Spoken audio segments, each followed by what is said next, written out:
তেঁতুলিয়া ডাক বাংলায় আমাদের এক ছোট ভাই ফিরোজ আল সাবা তার একটা ফটো এক্সিবিশন আয়োজন করছে। তার ফটো এক্সিবিশনের সুন্দর একটা কনসেপ্ট সে দাঁড় করাইছে, সেটা হলো অপরূপ পঞ্চগড় তেঁতুলিয়ার।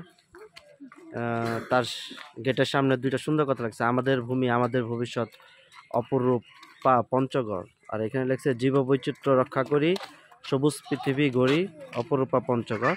আচ্ছা ঢুকি তাহলে।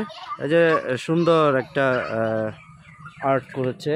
তো প্রথমে যেটা হলো, এটা হলো ফিরোজ আল সাবার দ্বিতীয় হলো আলোক প্রদর্শনী চিত্র, এবং কি সুন্দর একটা ছবি অপরূপা পঞ্চগড় সিজন 2-এর। হ্যাঁ, ঢুকতেই একটা খাতা দেখছে যা মনের ওই ব্যক্তি লিখে যাবে। এটা হলো তার ভাইরাল একটা ছবি, একটা কৃষক লাঙ্গল নিয়ে যাচ্ছে আর পিছে আমাদের কাঞ্চনজঙ্ঘা দেখা যাচ্ছে, যেটা হলো বাংলাদেশ থেকেই তোলা। ঠিক আছে, বাংলাদেশ থেকে এত সুন্দর কাঞ্চনজঙ্ঘা দেখার সৌভাগ্য খুব কম লোকের রয়েছে। তো ফিরোজ আল সাবা সেই হিসাবে খুব ভাগ্যবান। আচ্ছা দেখি, ওই যে কাঞ্চনজঙ্ঘা নিয়েই আসলে তার অনেকগুলো ছবি আছে। এগুলো প্রত্যেকটা ছবি মোটামুটি আমাদের প্রিন্ট মিডিয়া এবং অন্যান্য জায়গায় বেশ ভাইরাল হয়েছে। এই যে এইটা হলো দেখেন, একজন কৃষক 4টা গরু নিয়ে যেতেছে। গরুগুলো হলো জীর্ণ শীর্ণ অবস্থায়, গ্রামীণ বৈচিত্র্য। হ্যাঁ, এখানে দেখেন আরেকটা আছে। এই যে আমাদের যেটা হলো এই আমাদের উত্তরবঙ্গের এই সাইডে শীত পড়ে প্রচুর। এই ছবিটির কনসেপ্টটা কি ভাইয়া? এই ছবির এটা মাটির ঘরে মাটির চুলা সবকিছু মাটি দিয়ে খুব সুন্দর। আমাদের ছোট ভাই ফিরোজ আল সাবা তার ক্যামেরার মাধ্যমে আমাদের এই গ্রাম বাংলার যে প্রাকৃতিক যে সৌন্দর্যটা এটা ফুটে তুলছে। এটা হলো সম্ভবত মহানন্দা নদী, মহানন্দা ওই পাশে। হ্যাঁ হ্যাঁ, পাহাড় একসাথে। দারুণ দারুণ। এটা হলো প্রচন্ড মেঘলা আকাশ। মহারাজার দিকে এটা 1500 বছর পুরনো আর কি, এই দিকটা 1500 বছর পুরনো একটা দিকে, এটা আমাদের পঞ্চগড়ের দিকে সম্ভবত, না পঞ্চগড়ের দিকে। আচ্ছা, এই যে এটা আমাদের এই পঞ্চগড় জেলাকে সে কি সুন্দরভাবে তুলে ধরছে। পঞ্চগড় জেলার যে ঐতিহ্যবাহী যে নিদর্শনগুলো তার ছবির মাধ্যমে ফুটে উঠেছে। আচ্ছা যাই হোক, এইটা হচ্ছে পঞ্চগড় শহর থেকে ড্রোন দিয়ে তোলা ছবি। আচ্ছা দেখেন আপনার, অনেকে ভাবে যে শুধু তেঁতুলিয়া থেকে পঞ্চগড় দেখা যায়, কিন্তু ফিরোজ আল সাবার ক্যামেরায় সেই আমরা পঞ্চগড় থেকে কাঞ্চনজঙ্ঘাটাকে দেখতে কেমন সেটা সে খুব সৌভাগ্যবান। কাঞ্চনজঙ্ঘা খুব সুন্দর সুন্দর ফুটেজ পাইছে বিভিন্ন জায়গা থেকে। এটা তো গ্রাম বাংলার ছবি, এটা বোঝাই যাচ্ছে। আচ্ছা, ও নাইস নাইস।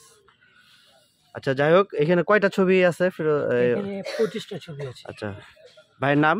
আমার নাম মোহাম্মদ আরিফুল ইসলাম। আপনি এখানে কি হিসেবে আছেন? আমি ভাইয়ের সাথে ভলান্টিয়ার হিসেবে আছে। ভাই আমাকে ছবির এগুলো আমাকে বলে দিচ্ছে কোনটা কি রকম ছবি। ভোরের কাঞ্চনজঙ্ঘা দেখেন দেখতে কেমন। হ্যাঁ, একজন জেলে এই যে মহানন্দা নদীতে মাছ ধরতেছে, আর ওই পাশ থেকে অপরূপা কাঞ্চনজঙ্ঘা দেখা যাচ্ছে। ঠিক আছে, আচ্ছা এই যে তেঁতুলিয়াতে আর পঞ্চগড় জেলায় কিন্তু প্রচুর মরিচ চাষ হয়, এবং মরিচগুলো যখন শুকায় তখন এইটা কিন্তু দেখতে অনেক অপূর্ব লাগে। দেখেন কি সুন্দর লাগতেছে। মির্জাপুরে একটা জায়গায় এই মাঠে প্রতি বছরে আর কি মরিচ শুকায় আর কি। মির্জাপুর, পঞ্চগড় জেলার। আচ্ছা আচ্ছা, জোস। ঠিক আছে, এখানে এই যে দেখেন বাঁশ দিয়ে সুন্দর করে ডেকোরেশন করছে। এখানে দারুণ একটা খুব ক্রিয়েটিভ মাইন্ডের। এই যে এটাও হলো সেই কাঞ্চনজঙ্ঘার অপরূপ রূপ। এটা হচ্ছে আমাদের ড্রোন দিয়ে তোলা হচ্ছে, এটা কাঞ্চনজঙ্ঘা। এইটা হচ্ছে পুরোটা শিলিগুড়ি শহর। হ্যাঁ, আচ্ছা, এটা হলো শিলিগুড়ি শহর। এগুলো দেখাচ্ছে, এগুলো পুরোটাই শিলিগুড়ি শহর, যেটা আমাদের এই বাংলাদেশের এই সাইড থেকে তোলা ছবিগুলো। এগুলো কিন্তু ইন্ডিয়ার মানে ভারতের সীমানা থেকে তোলা না ছবিগুলো। হ্যাঁ, খুব সুন্দর হয়েছে, খুব সুন্দর, মাশাআল্লাহ হয়েছে। ও রে কাঞ্চনজঙ্ঘা রে ভাই, এত লাকি জোস কিছু ছবি তুলছে। ঠিক আছে, আমরা আরো কিছু ছবি দেখি। ভাইকে অসংখ্য ধন্যবাদ, ভাই আমাকে বলেছে। এই যে ফিরোজ আল সাবার তার কিছু ব্যক্তিগত জীবন জীবন বৈচিত্র্য রয়েছে, এইটা আমরা বলবো তার সাথে একটা সাক্ষাৎকার নিব আশা রাখি। এইটা হচ্ছে একটা ফরেস্টে সাপটা দ্রুত চলে যাচ্ছিল, তখন ভাই দ্রুত যায় এটা ক্যাপচার করে। এটা আপনার ছবিতে এটা বুঝেন না, আমি কালকে যখন এদিক দিয়ে হেঁটে যেতেছিলাম, ছবিটা এই পাশে ছিল, মনে হইতেছিল জীবন্ত সাপ আমার সামনে দিয়ে যাচ্ছে। মানে ছবিটা বিভিন্ন অ্যাঙ্গেলে দেখলে দেখেন, এই যে এমন হচ্ছে যে এই জিহ্বাটা নাড়াচ্ছে সাপটা। আমি গতকালকে খেয়াল করছি, মনে হচ্ছে সাপটা মানে আমার চোখের সামনে দিয়ে যাচ্ছে, এরকম ভাবে তোলা। আচ্ছা, এখন লাইট রিফ্লেক্টে হয়তো বোঝা যাচ্ছে না। এটা হচ্ছে ছবিটা তোলা, এই মুরব্বী হচ্ছে একটা পুকুর আছে, এই পুকুরে উনি প্রত্যেক ফজরের সময় উঠে এই জগ দিয়ে পানি নিয়ে উজু করে এখানে নামাজ পড়ে। আচ্ছা, এই ছবিটার ব্যাখ্যাটা হলো আমি দিই, যেটা হলো আপনারা অনেকেই কিন্তু ফেসবুকের মাধ্যমে এই ছবিটা দেখছেন আর কি, ঠিক আছে। এখানে ভালো করে বোঝা যাচ্ছে কিনা, এই যে একজন মুরব্বী সে পানি আনতে যাচ্ছে, ও খুব সম্ভবত অজুর পানি আনতে যাচ্ছে। আর কাঞ্চনজঙ্ঘাটা কিন্তু এই রূপটা কিন্তু দেখা যায় একদম ভোরবেলা, যখন এই যে পাহাড়ে যখন রোদের আলোটা মানে সূর্যের আলোটা লাগে, ঠিক আছে। এটা মনেই হচ্ছে একদম ভোরবেলা, খুব সুন্দর পাইছে, সুন্দর ছবি। আর এটা জাতীয় পুরস্কারপ্রাপ্ত ছবি আর কি। ভাই রে ভাই, এই ছবি নিয়ে কোনো কথা হবে না, এই ছবি নিয়ে কোনো কথা হবে না। এই যে লাঙ্গল কাঁধে একজন কৃষক যাচ্ছে, ভাই এটা নিয়ে পুরস্কার পাইছে, জাতীয় পুরস্কার পাইছে। আশা রাখি আরো অনেক পুরস্কার পাবে, আশা রাখি। এই পাশে এইটা আগে দেখেন, এটা রিফ্লেক্ট। ও আচ্ছা এটা আচ্ছা। হচ্ছে আমাদের পঞ্চগড় একটা গ্রাম আর কি, এটা খড়কুটো দিয়ে ঘেরা আর কি। এটাতে ইলেকট্রিক নাই আর কি, সোলার দিয়ে আর কি, পুরো গ্রামটা সোলার দিয়ে আর কি। আচ্ছা, এটা হলো পঞ্চগড় জেলার একটা গ্রাম, যে গ্রামে বিদ্যুৎ নাই, কিন্তু এখানে বিদ্যুতের সুবিধা তারা পায়, যেটা হলো সোলার গ্রাম। হ্যাঁ, তারা বিদ্যুৎ দেখেন ব্যবহার করতে চায় না, গ্রামীণ পরিবেশে থাকে। এই আলোকচিত্র প্রদর্শনীতে না আসলে এই জিনিসগুলো আমরা জানতে পারতাম না, ঠিক আছে। শেষ। এটা ছবিটা এটা হচ্ছে ওই যে ইন্ডিয়ার যে রাতের বেলা যে লাইটগুলো দেখা যায়, এটা হচ্ছে সেই লাইট। আচ্ছা, এই যে পেঁচা পাখি এই লাইটের উপরে পোকাগুলো দিলে পরে এই পেঁচা পাখি উড়ে যে খায় আর কি। আচ্ছা, এটা কিন্তু রাতের একটা ছবি, এটা কিন্তু সূর্য বা চাঁদের কোনো ছবি না। এটা ভারতের যে বর্ডার লাইনে যে তারা যে লাইটগুলো দেয়, সেটার একটা রিফ্লেক্ট ছবি রাতে। এই যে এখানে একটা পেঁচা দেখেন বসে আছে, ঠিক আছে। তার ডিফারেন্ট লুকে এই ছবিগুলো সে ক্যাপচার করছে। আর দেখেন এখানে সাপ ব্যাংকে ধরেছে, ঠিক আছে। অসহায়ের উপরে সবলের অত্যাচার, ঠিক আছে। এই ছবির কনসেপ্টটা এরকমই হওয়া উচিত। আচ্ছা, এই দেখেন কত সুন্দর, ঠিক আছে। তো ওকে, এটা হচ্ছে 3 সেকেন্ডে একটা ছবি তোলা আর কি। এইটা এই যে মাঝখানেটা 3 সেকেন্ডের মধ্যে এটা। ও দারুণ দারুণ হয়েছে। এটা যে পাখিদের নিয়ে ওনার বেশ সবগুলা ছবি দেখছি আমি আগেও, তিনি এই ছবিগুলো খুব দুর্দান্ত তুলেন। এটা হচ্ছে বাবুই পাখি কি, যেটা তাল গাছ বিভিন্ন গাছে বাসা করে থাকে কি, এটা ওই বাবুই পাখি। আচ্ছা, এটা হলো বাবুই পাখি, তাল গাছের যে তারা যে বাসা বাঁধে, সেই বাসার ভিতরে বসে আছে। এই তার ফটোতে এটা আসছে।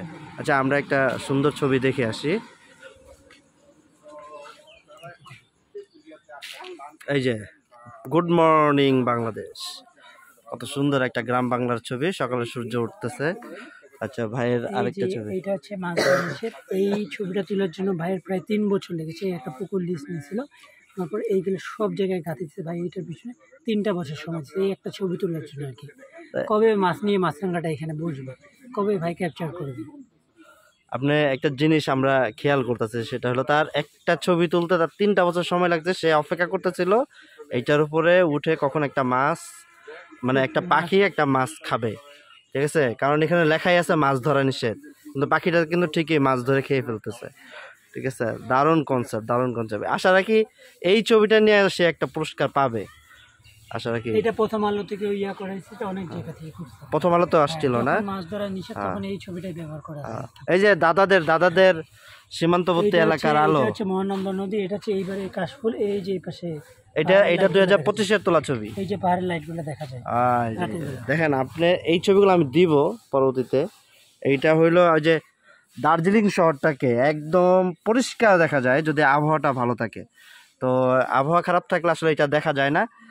এই ভাইয়ের ক্যামেরার মাধ্যমে এটা ফুটে উঠেছে। এই যে এটা হচ্ছে পাকার ক্যামেরা পঞ্চগড়ে আসছিল আর কি, ওইটা আর কি ক্যাপচার করতে। পঞ্চগড়ে শুধু ভালো মানুষ থাকে না, দেখছেন এই যে আরাও থাকে কিন্তু, ঠিক আছে। এই যে বাঘের ছবি তুলছে, বাঘ না মনে হয় এটা বাঘ, বাঘ এটা, হ্যাঁ। রয়্যাল বেঙ্গল। হ্যাঁ, ও মাই গড, ওয়াও। এটা গ্রামীণ পরিবেশে আর কি। আচ্ছা, গ্রামীণ পরিবেশ, এইটা আমি দেখাইছিলাম। আচ্ছা যাই হোক, এইটা কতদিন চলবে ভাই? এটা আগামী তো 27 তারিখে শুরু হয়েছে, সকাল 8টা থেকে। মানে গত 27 তারিখ থেকে হ্যাঁ, শুরু হয়েছে, গত 27 অক্টোবর থেকে শুরু হয়েছে। 27 অক্টোবর থেকে শুরু হয়েছে, 5 তারিখ পর্যন্ত আছে, সকাল 8টা থেকে বিকাল 5টা পর্যন্ত চলবে। আচ্ছা সবার জন্য উন্মুক্ত। আচ্ছা, আপনারা যারা তেঁতুলিয়া আসবেন আগামী শুক্রবার হয়তোবা অনেক দর্শনার্থী আসবে, এরপরও যারা আসবেন 5 তারিখ পর্যন্ত আছে। আর আপনারা এখানে আসলে নিরাশ হবেন না, খুব সুন্দরভাবে এই আমাদের এই পঞ্চগড় জেলাটাকে ফিরোজ আল সাবা তার ক্যামেরার মাধ্যমে তুলে ধরেছে, ঠিক আছে। আর এই ছবিগুলোর বিস্তারিত আমি ফিরোজ আল সাবার কাছ থেকে জেনে নিব, আপনাদেরকে জানাবো।